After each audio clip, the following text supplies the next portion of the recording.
Shirley here with Sirius Talis Moon, Mars, our Jupiter day, and as Mars is approaching to square Jupiter, Moon right before the Moon ingresses into Scorpio, and ascendant is with Lilith. Let's rewrite Genesis and the Bhagavad Gita into an honoring the femininity scripture that can be foundation for any creation-based occult, talismans, and so on and so forth. Now, what would be the astrology of the unification of the sects? First of all, let's admit it. I don't fucking know. I know astrology in Epstein-based world, in rape-based world, in occultistic rape-based rites of passage. Everything that I would do and say from now on would be me venturing into the unknown. And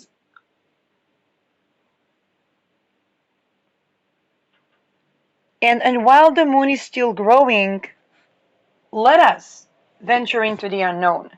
So I'll begin with the lesser known book, and that's the Bhagavad Gita, a lesser known book to me, because this would be the first time of me reading the verses of Bhagavad Gita, and rather than becoming destroyer of worlds, how about creating a world that actually honors the feminine and the masculine, that the sexuality is a willing union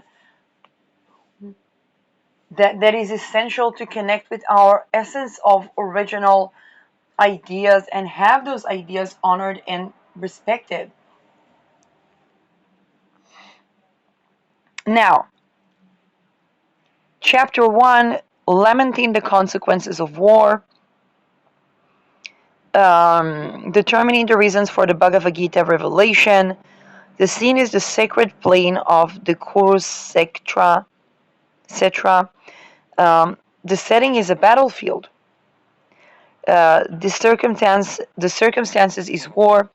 Main characters are the Supreme Lord Krishna and Prince Arjuna, witnessed by 4 million soldiers led by their respective military commanders. After naming the principal warriors on both sides, Arjuna, growing dejection, is described due to the fear of losing friends and relatives in the course of the impending war and the subsequent sins attached to such actions. Thus, this chapter is entitled Lamenting the Consequence of War. Let's take a look at that.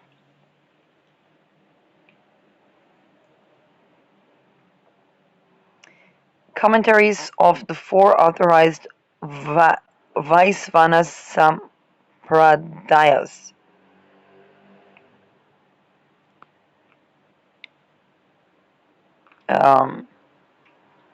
So we have Rudra Vaisvana Sampradaya, Sridhara Swami's commentary. In this very first verse of Srimad Bhagavad Gita, beginning with Dharma, etc., Kuru, etc., Avatar Ksena, Dvaipayana Vyasadeva has used a narrative form assembled in the place of righteousness, Kurukshetra, and so on, to properly introduce the location, action, and the theme. Thereafter, when the king Dhritarashtra in Hastinapura asked his minister Sanjaya, who has received clairvoyance by the grace of Vyasadeva, as to what happened in the battlefield, all the events were related exactly as happened by having clairvoyant ability to witness them directly. Now, here is the thing about clairvoyance already. Clairvoyance and clear vision, for it to be true, for it to be on the timeline, on the correct timeline, it needs to be accessed through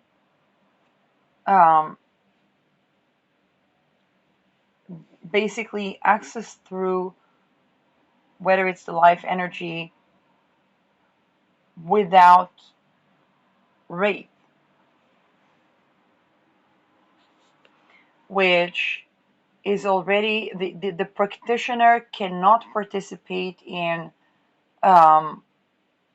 energy siphoning. Basically, the practitioner of clairvoyance, and this is very important because it's art of war, cannot participate in harvesting energy if they want to reach a timeline that generates the optimum reality. There are many places, this is the difference between the clairvoyance that is not psychosis, but driven by torture or rape and or torturing or raping, and venturing into the astral from that vantage point. And I'm really thankful for people like Gigi Young who emphasized developing the clairs through an embodied state rather than through a tormented, tortured state.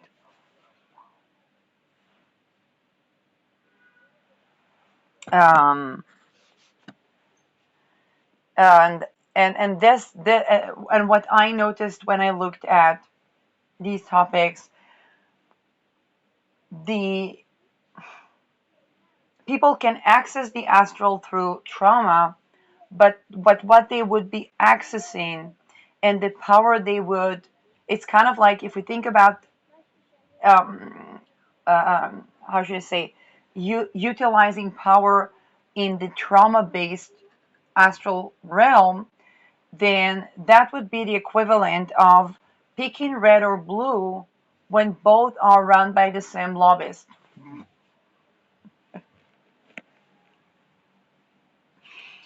Whereas with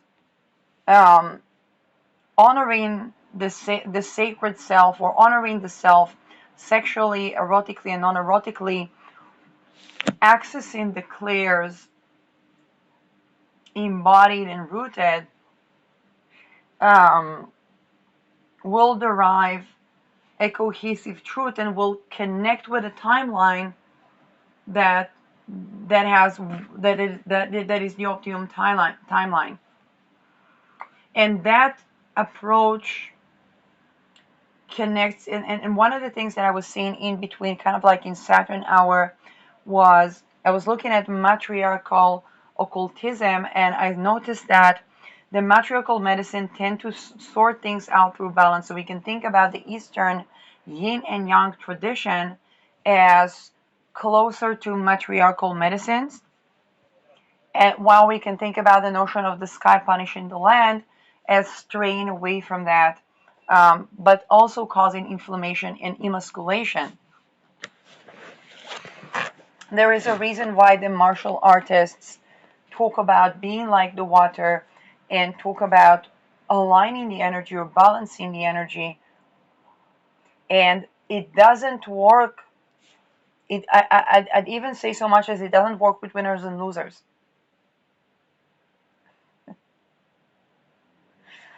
Um,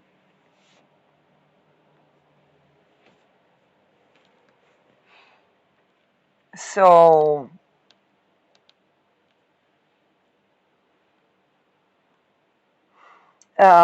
so this is the first thing where we need to pay attention, that as we envision, when we talk about the art of war, as we envision, we can't base our practice on the current practices of occultistic rape, and that is very important for situation of conflict.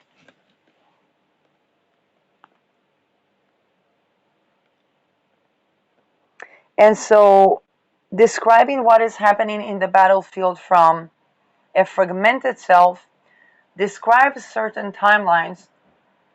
And this is where, for example, this is the difference between um, the people who would be rightfully noting that, hey, people are watching how did the Catholic Christianity or Roman Catholicism won over Islam in the coming century. That is the analogy of the of basically around Vogue.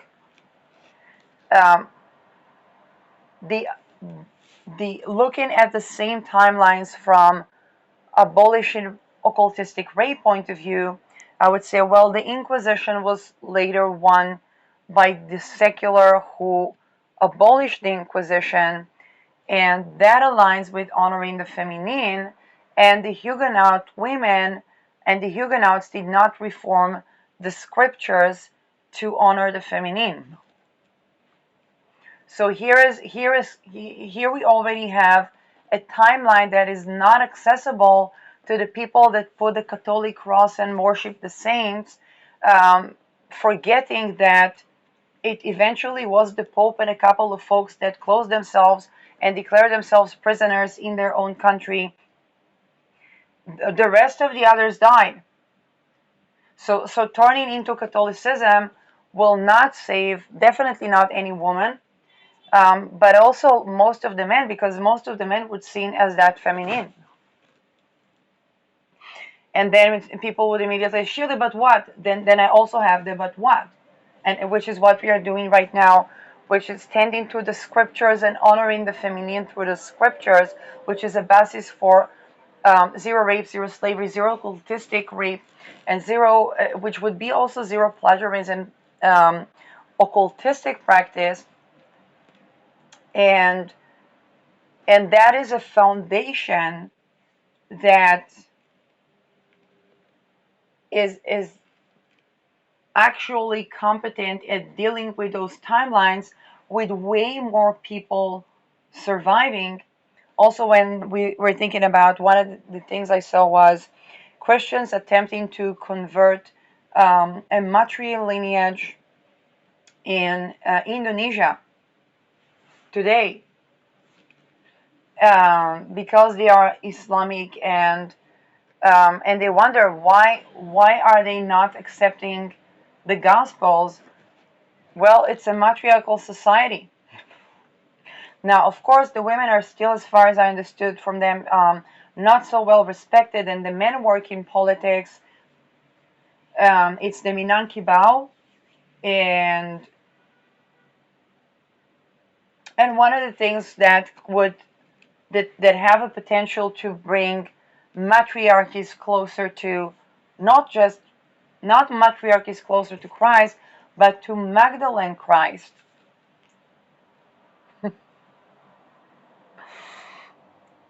And are reforming the scriptures to honor the feminine. And thus the esoterics, and that would also alleviate and even resolve a lot of the problems of people within the current based conglomerates that fear decapitation. And once we understand the importance of that in making and of course abolishing, when people, and of course when people that are not Christians hear about the Inquisition and see the Christ, the cross as the crucifix, which was the crucifixion, which was the Inquisition, that's not inviting.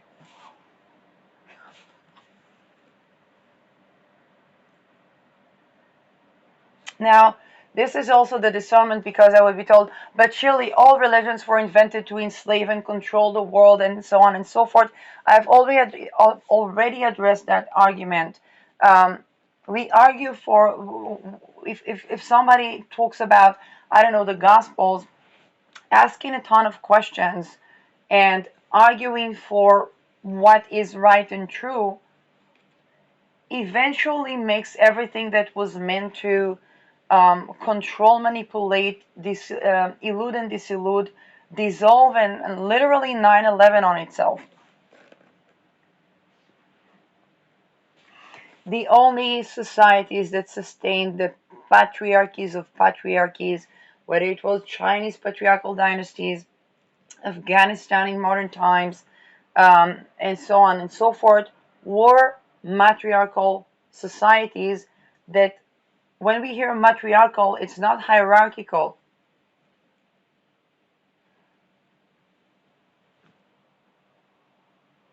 Now, one of my jokes in Saturn Sign, because I've been very reluctant to say the word matriarchy, because I thought, like, well, if the issue is hierarchy, what is what's the point of changing the what's between the legs of the kind of like it's a Ghislaine Maxwell if it's not a Jeffrey Epstein and so on. And this is where um, looking at the notion of honoring sovereignty and honoring sense of connection. Um, one of my jokes during the Saturn hour was, I decided to listen to what the smart men say and vote for matriarchy. Because like there's a reason that men want matriarchy. They don't like being raped as boys in secret societies. Now I was trying to see. Now the ritual abuse cases that I saw by matriarchs or by mothers were in the context of patriarchy. I'm not saying that there aren't in other contexts. I'm just, probably we don't have enough information. Um, but definitely we know that if it's societies like Afghanistan, the only tribe that survived the Taliban was a matriarchal tribe. Chinese dynasties. Um, Not accepting the gospel in Indonesia. Um, so that is something to consider. Moving forward, Srila Vyasadeva, to properly introduce their dialogue, begins with the narrative form with, having seen the army of the sons of Pandau. After this and until the end of the chapter, the subtle intricacies of duty are delineated. As has been stated in the ancient Vedic scriptures concerning the greatness of Srimad Bhagavad Gita, and that is the words that emanate from the transcendental mouth of the Supreme Lord Krishna, when well assimilated, preclude the necessity of various other scriptures. Again, the emphasis on the word. And this is why the scripture or the sacred word, which is the basis for whether it's the mantras or the incantations, um, uh, just to note, when you talk about speaking tongues, um, when occultistic rape biases the language, whether it's speaking tongues or the language of the scripture. And this is also bringing the importance of linguistic practice that is basically sex positive, honoring erotic and unerotic, with relaxed arousal rather than misplaced arousal, and accessing the life energy, basically without this practice, eliminating this practice of occultistic rape. Um,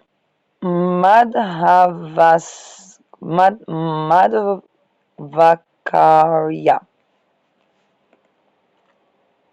To properly illustrate the consistency in the conversation between Lord Krishna and Arjuna on the battlefield, Krishna um, Dvaipayana Vyasa has quoted the first 27 verses in chapter 1, beginning Dharma Kshetra Kuru, Kshetra referring to the Kurukshetra as the land of righteousness.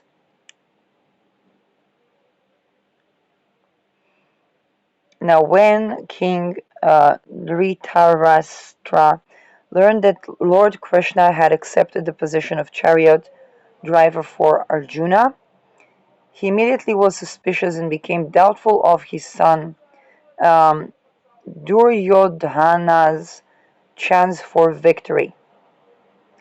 At that time, he asked his minister Sanyaha a redundant question as what did his sons and the son of his brother do in the first verse of chapter 1?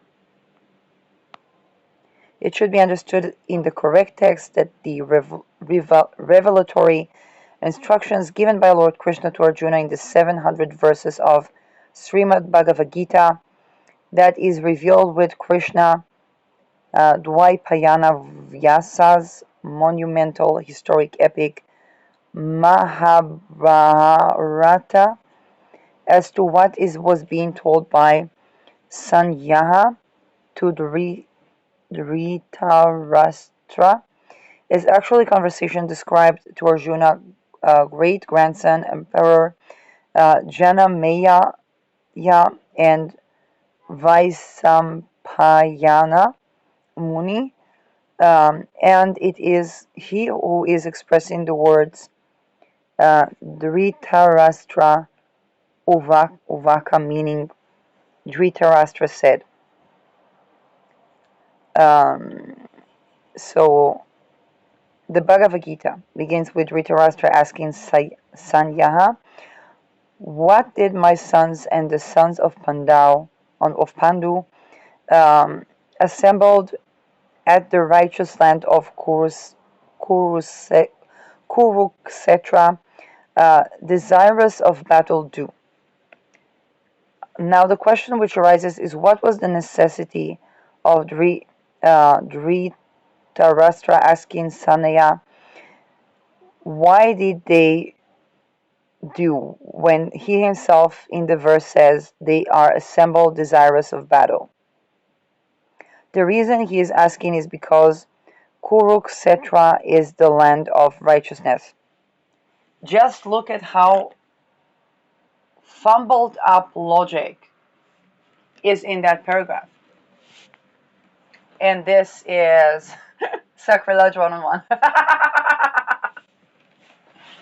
And this is, how should I say that? The ambiguity around illegal orders. And that ambiguity is supposed to create the chaotic, create the liminal space that where the responsibility over the action of war is cast away. So we saw the person knowing that they are desiring of battle and asking a question. Now, another form can be where now here's the thing: if he said that he knows what they do, why does he ask what they do? And this is very where's the Indian cold lady? That's very that's very army like. It's kind of making sure that there is ambiguity around the person that delivered the information.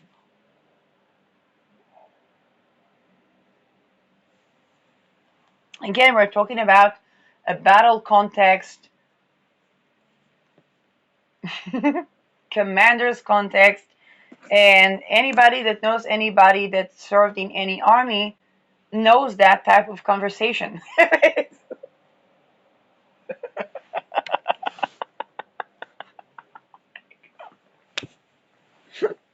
What did the shooter of the White House do? Shoot. What did he do? Was going to shoot the president. What did he do? You know, everybody. And this is to make sure that the responsibility is on somebody else.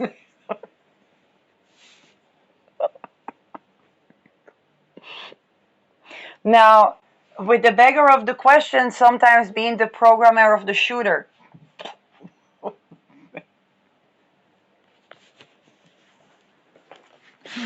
Uh, now,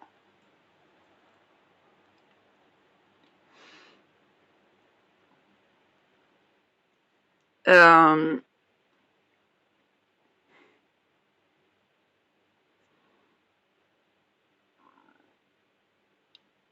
okay. What was being told is actually conversation described to Arjuna, great grandson emperor. And here we have the land of righteousness. You know the land of the free?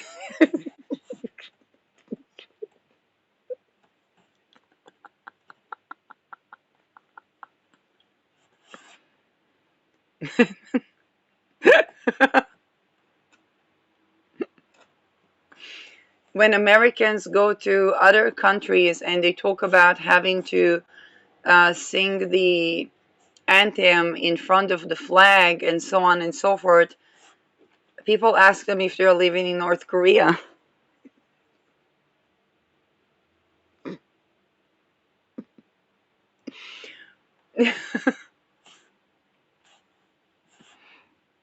So this is the land of righteousness where everybody makes sure that somebody else there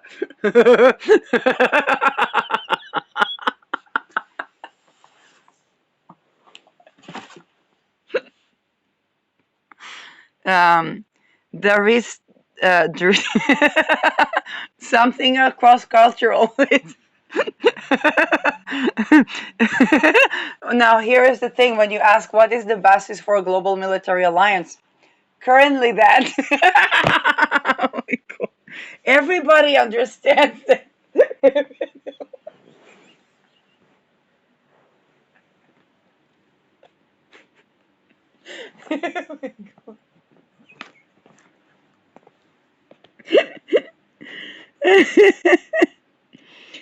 Yeah, that's one of the things they want to instill, a global.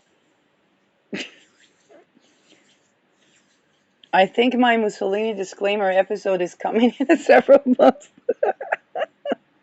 I do not support Mussolini. That's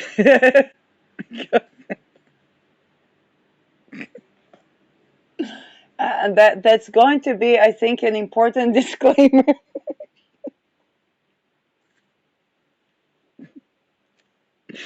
Yeah, if you know, you know.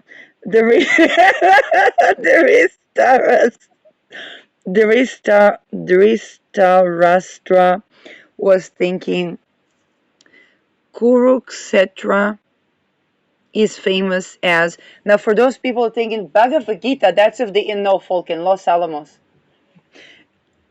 is famous as the land of sacrifice for the demigods, and also at the abode of the Brahmajnana, knowledge of the ultimate truth. Somebody reading the Bhagavad Gita in English. For all living entities.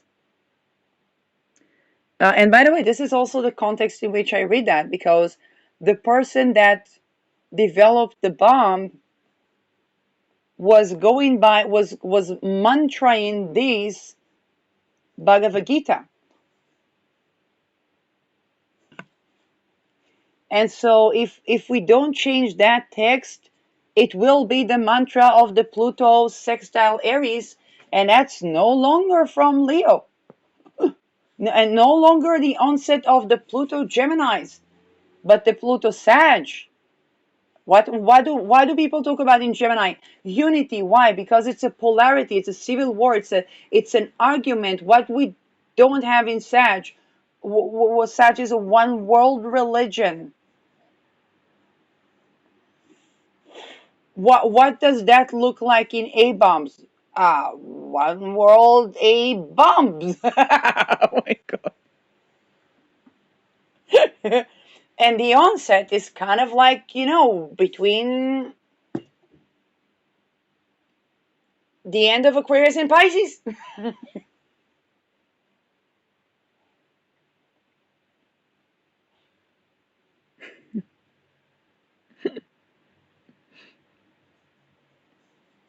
Now, predicting that ahead of time, people would be like, but this is crazy. Well, we needed to, it waited for the war with Iran.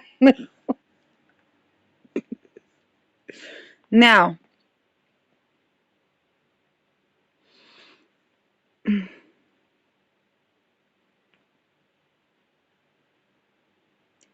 um, knowledge of the ultimate truth for all living entities, he was worried that under the potent influence of Kurukshetra righteous land, his sons would have decided to return half of the kingdom back onto the sons of Pandu, now being free from all jealousy. So this is kind of like two country for two peoples. Or is it that the sons of Pandu, fearing that the destruction of a dynasty is an unrighteous act in a holy place like Kurukshetra, and have decided that it's best to retire to the forest? Oh my god. And live as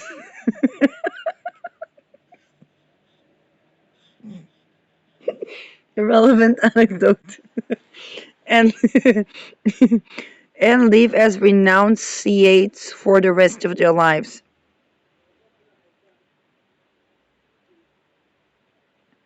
Again, the fearing of the destruction of a dynasty, connecting with nature by addressing Sandhya, Dhritarashtra, means that by the mercy of Krishna, Dvaipayana, Sandhya has become free from attachment and aversion, and thus he will certainly speak the truth. Now, Ketu is associated with Magha, and Ketu is also associated with non-attachment. Now, of course, nothing like Magha, the hereditary royal traditions, needs non-attachment and ego death. And yet,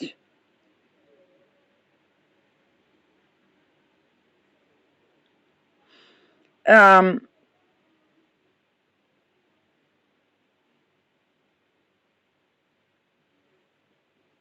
nothing can, hardly anything can go wrong, such as non-attachment at Magha.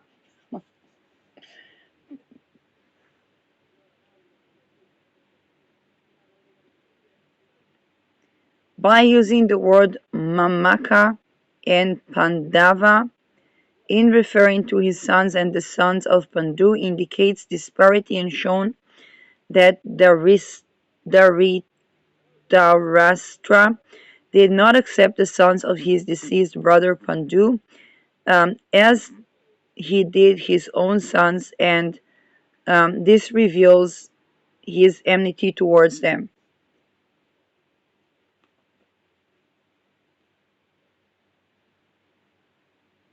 Now, again, this is um,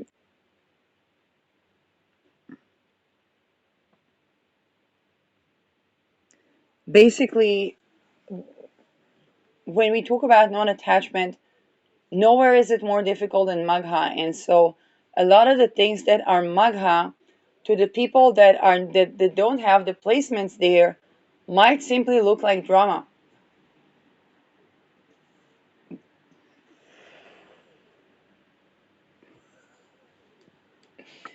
But this is because they're not dealing with this in Magha.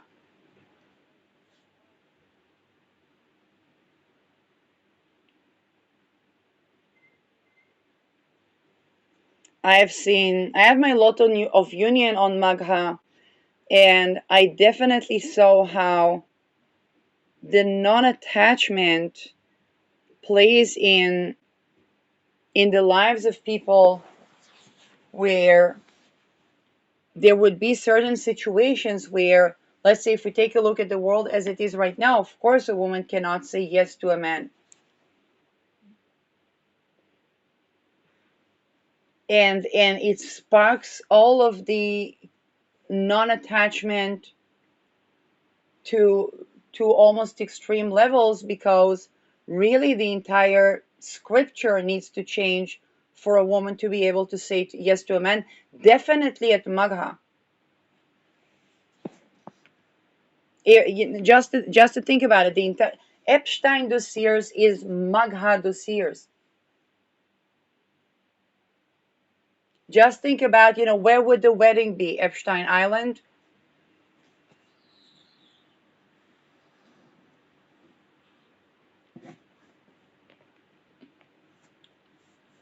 Now, if the location remains the location, then everything, then the entire culture needs to change.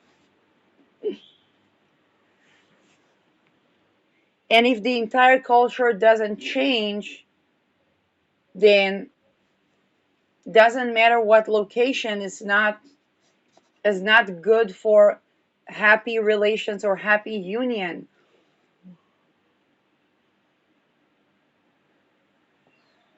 Now, for a Magha person, or for the union to be around Magha, the non-attachment, the transmutation, it's people that grew into ritual abuse. What seems to be like the drama of the gods is the lives of the people.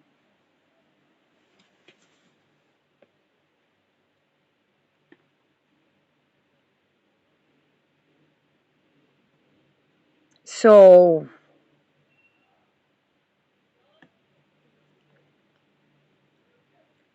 um,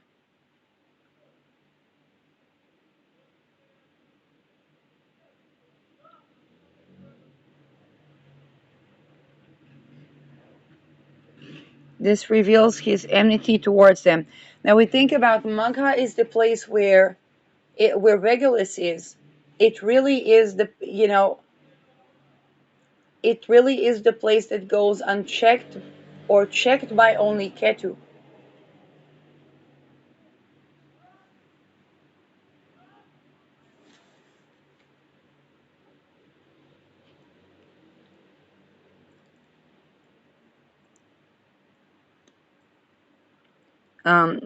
Etc. also means the field of cultivation. But here is another thing: abolishing the occultistic rape and the ritual abuse. Now, the challenge is a lot of these things are done and include association. Um,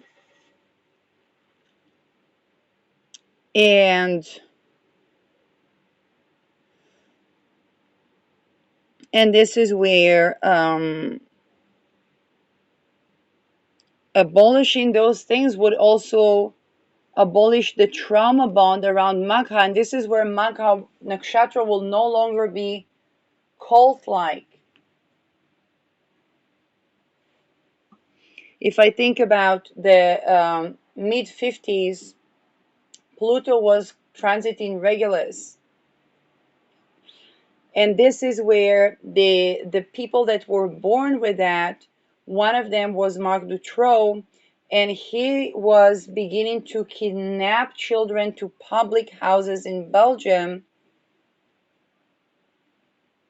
And this was that Pluto Regulus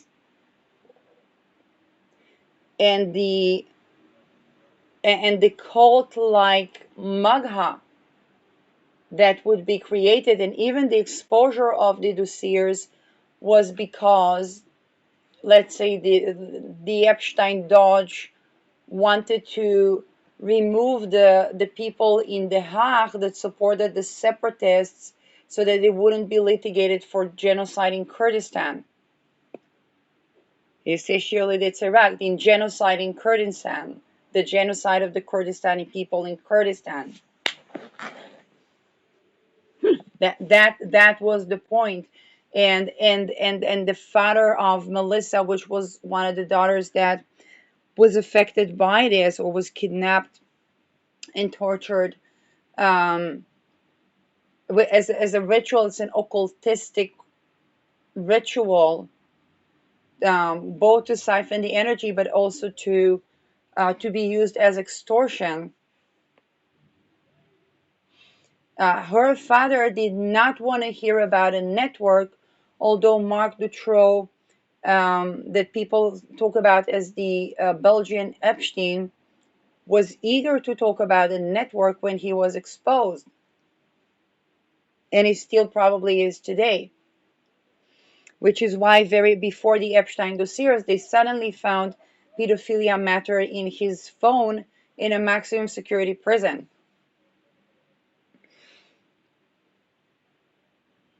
When the curation for pedophilia is actually within the hands of the people, um, and there may have been certain tragedies where people begin to curate their root and their solar, and then we're facing the risk of being in jail.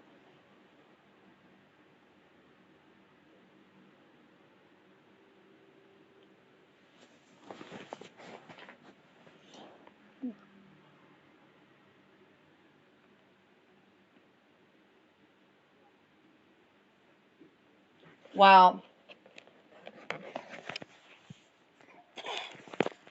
As per the how do we know that we know, there are the scriptures and there are the rituals, and there is the awareness of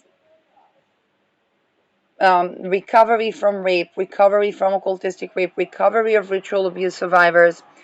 Um, and this is probably going to be knowledge from experience based due to the nature of, due to the Magha nature of what we're dealing with, um, where it's the authority that needs to heal from. Incredibly challenging, but we are at a turning point where a civilization can go extinct, and yet we do have the beginning of points of interference that could change that timeline. Um, or is it okay?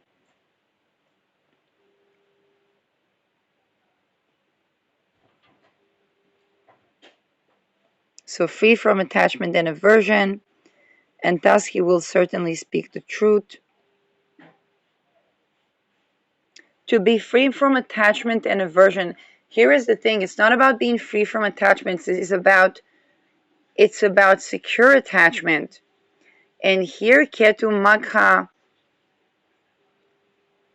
because Magha is not a lunar.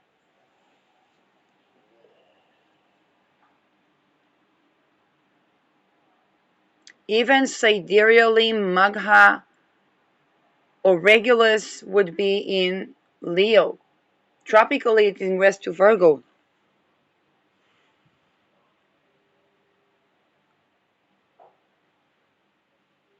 It's an ego death, but it's not an attachment death. It's about secure attachment that allows to go for that, to go through that ego death, and yet that ego death is sometimes necessary for secure attachment. Just to emphasize on the challenges of this placement. Um,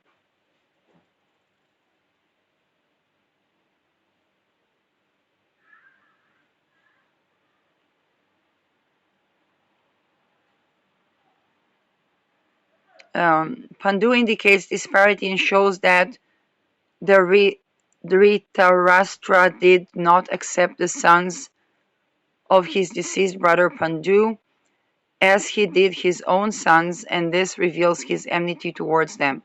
Oh, and then we have etc. also means field of cultivation. Just as in a rice field there are unwanted grasses looking exactly like the rice paddy which must be uprooted. Again, no relation to the natural weeds that grow.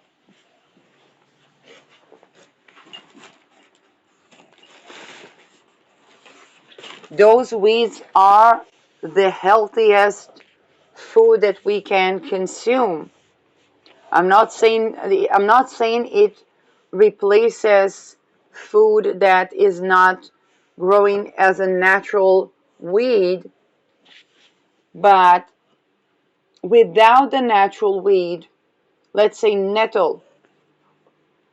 Nettle is what we go through when we think about herbs of Mars. Blood cleansing. During pregnancy, people can take almost nothing, so they take tinctures of nettle. Nettle is a naturally growing herb. It's a weed. Thistle, that's mentioned in the Bible, as a remediation for the birth as punishment and being ruled by the man type of thing is like, oh, but there's thistles.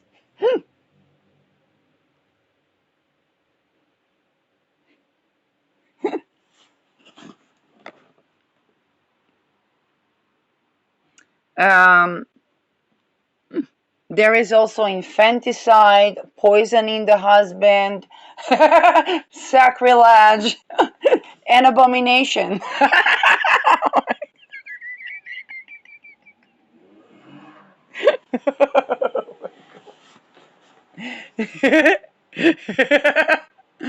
Oh my God.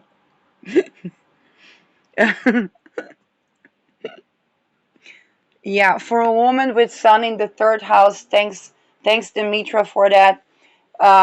It's my refinement of the Mitra. Sun in the third house associates with feminine. That's feminism. That's the Mitra. The Mitra George. Um, we don't have to poison the husband. All we really need is sun in the third house. We were just cooking. We were trying to cook a meal.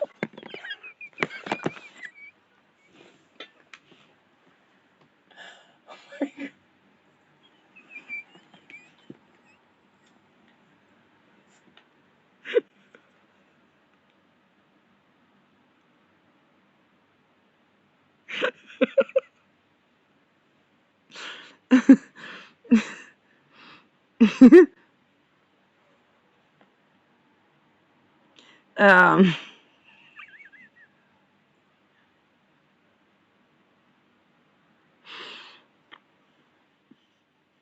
yeah, just as in rice field.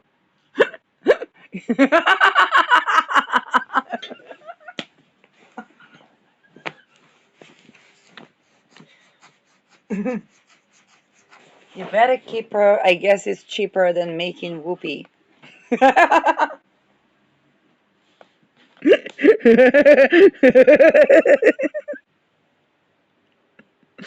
um, yes, that was a telepathic joke.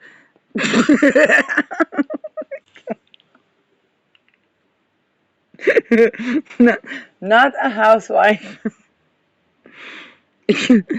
um, remember when I did that video with hose and I showed the hoe that was digging the half moons? Later that hoe was missing.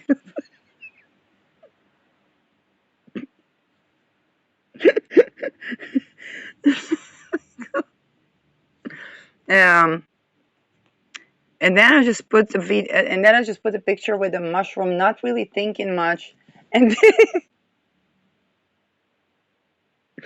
but then I was too lazy to fix it. Anyway, that's on the Spirit of Matter channel.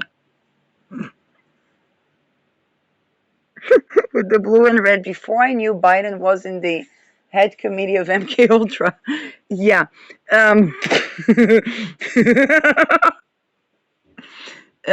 okay, just as in rice field, there are unwanted grasses looking exactly like the rice paddy, which must be uprooted. Settings.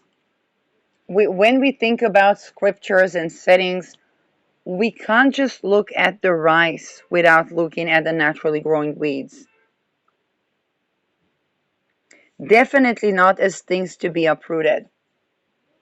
What is the naturally growing edibles uprooted, if not colonialism and uprooting languages, people,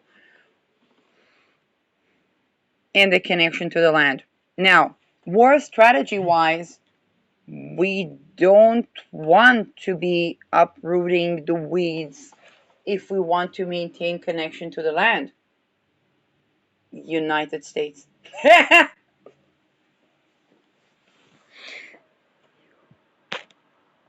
By the way, there was an actual video of raiding a billionaire's mansion, and I don't know what's up with money in New York. It's kind of like I'm not even sure if something is fake news or real news, but with Uranus Sedna, anyway, with Uranus Sedna ingressing to the conjunction, being the day that they try to shoot the president, as kind of like directed or not, it was impressive, and and then after that, everything looks like, well, maybe it's not fake news. And that reminds me, by the way, the Neptune ingress and the news around the internet that we thought was fake. Back then, it was both Aliyah and Left Eye killed in a so-called plane crash, which really sounded like fake news, but it was actually not.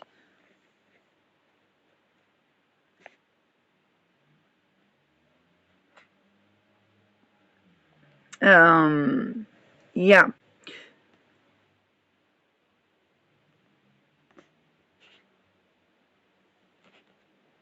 A war strategy doesn't rip off the naturally growing weeds that are that these are the things that sustain people through poverty. Basically, that's what's supposed to sustain people through war. And so if you're looking at the rice paddy and we're trying to eat rice without the whatever are the natural growing weeds, we are setting ourselves for unhappy digestion and inflammation.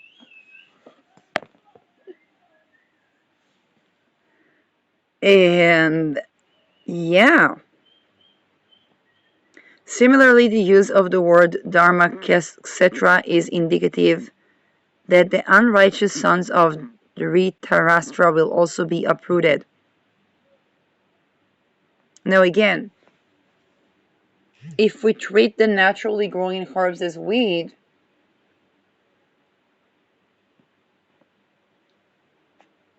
and I think there's a place for all of us to contemplate where are we doing such action and not thinking about it.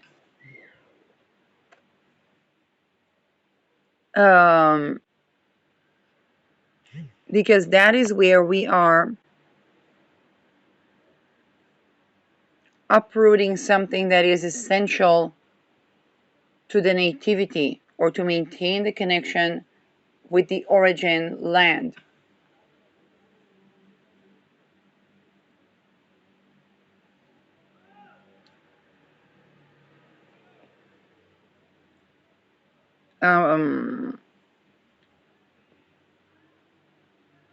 I was thinking about Palestinians not being able to pick za'atar as because of some sort of weird conglomerates that had to do more, I think, with Standard Oil than actually the state of Israel in itself.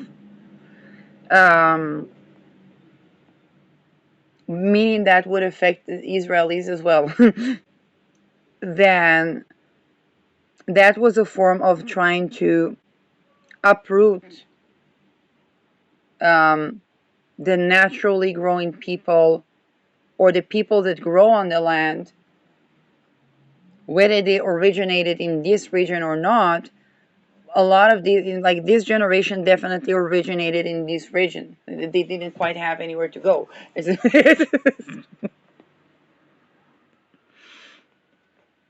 um, Now, again, we could be thinking about how do Palestinians treat women, and are they not uprooting the and so on and so forth. Um, and we should.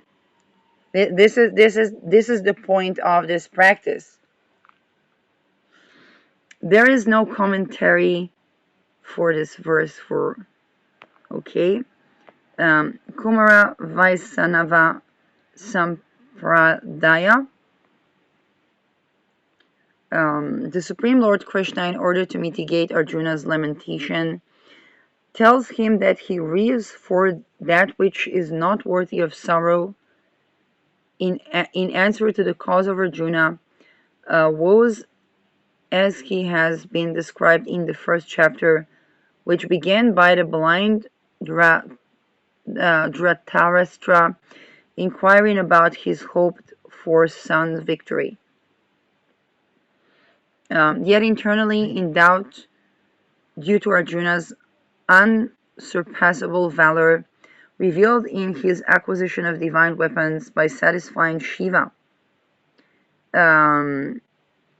This was proved when Arjuna defeated the Gandharvas and released Duryodhana, even though the latter had come to cause he and his brother's mischief. Also by Arjuna's removing of the Kauravas' crowns and ornaments when he defeated them, recapturing the cowherd of the king at the city of Virata. All these events flashed through Dhritarashtra's mind, and with a heavy heart he asked Sanjaya, who had been bequeathed with clairvoyance by Vadavayasa, giving him the capacity to envision everything that was happening on the battlefield between the army of his sons and the army of Pandavas.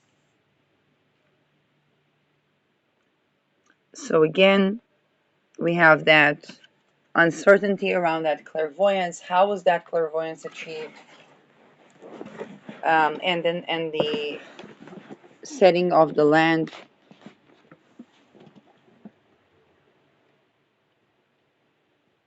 Bhagavad Gita. In this very first verse of Dhritarashtra spoke, the question is placed within the sentence thus: in the holy land of Kurukshetra, what did my sons and the sons of Pandu desiring battles do? The place of righteousness, Dharma or righteousness. I don't know if righteousness is correct for Dharma.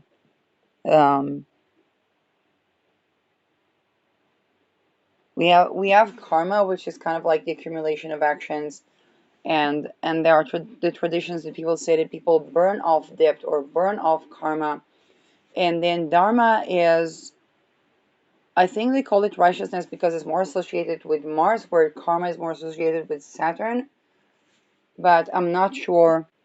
Dharma is simply what we do, as far as I understand.